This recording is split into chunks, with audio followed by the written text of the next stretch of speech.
Kita mulai perkuliahan TikTok ini dengan teori paling awal dalam studi hubungan internasional modern, yaitu teori realisme dan neorealisme. Jadi jika ditanya kapan HI itu lahir atau hubungan internasional lahir, HI modern itu lahir ketika Hans Morgenthau pada tahun 48 menulis buku tentang Politics Among Nations. Hans Morgenthau kemudian dikenal sebagai bapaknya realisme. Jadi menurut Hans Morgenthau, politik internasional itu mengikuti apa yang disebut dengan human nature, ya. Jadi human nature itu adalah nature-nya atau narulinya, katanya Hans Morgenthau, negara itu mencari apa yang disebut dengan kekuasaan dan kepentingan pribadi. Jadi kalau kita lihat akar sejarahnya, historisnya, Hans Morgenthau itu paralel dengan idenya yang kita ketahui dengan Machiavelli, ya. Jadi makanya disebut dengan realis, ya. Realisnya manusia ya seperti itu, ya. Realnya manusia seperti itu, mencari power dan kemudian mencari untuk memenuhi kepentingan pribadinya. Jadi kita politik among nation itu seperti itu, katanya Hans Morgenthau. Sehingga Hans Morgenthau kemudian dikenal dengan bapaknya realis. Nah, kemudian Hans Morgenthau kemudian dimodifikasi sedikit oleh Kenneth Waltz pada tahun 1954. Waltz menulis buku Man, the State, and the War. Dia kemudian membuat analisa beberapa level dari politics, yaitu dari individu, level negara, dan level international system. Nah, bedanya dengan Hans Morgenthau, Waltz kemudian memberi tambahan yang disebut dengan international system yang disebut sebagai anarki.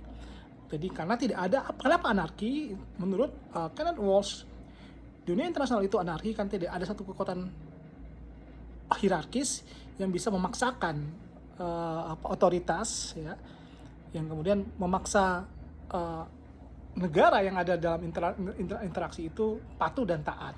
Sehingga menurut Kenneth Waltz, struktur dunia itu seperti itu. Sehingga kemudian Waltz dikenal sebagai bapaknya struktural realisme, atau dikenal juga dengan istilah neorealisme. Dan kemudian Waltz diikuti oleh Robert Gilfin, misalnya tahun 1981 dia menulis buku tentang War and Change in World Politics.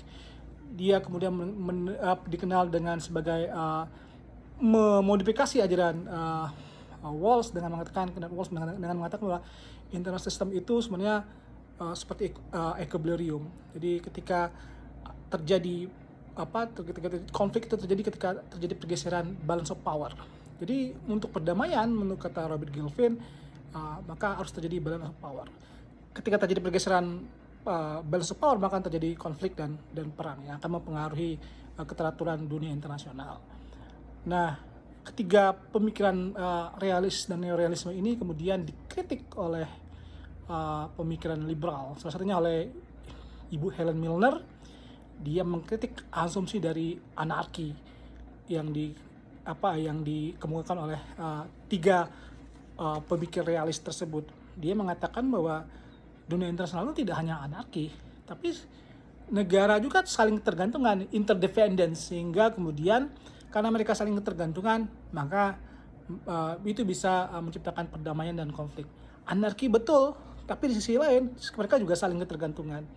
Jadi dia mengkritik pemikiran realis yang mengatakan bahwa dunia itu hanya anarki, tapi juga ada yang disebut dengan ketergantungan. Sehingga negara perlu kerjasama, perlu berkoordinasi, perlu bertukar informasi untuk menciptakan kemakmuran bersama, sehingga terjadilah perdamaian.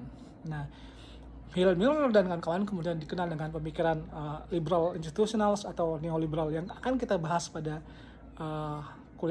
kuliah singkat berikutnya. Sampai ketemu lagi di kuliah berikutnya. Ciao.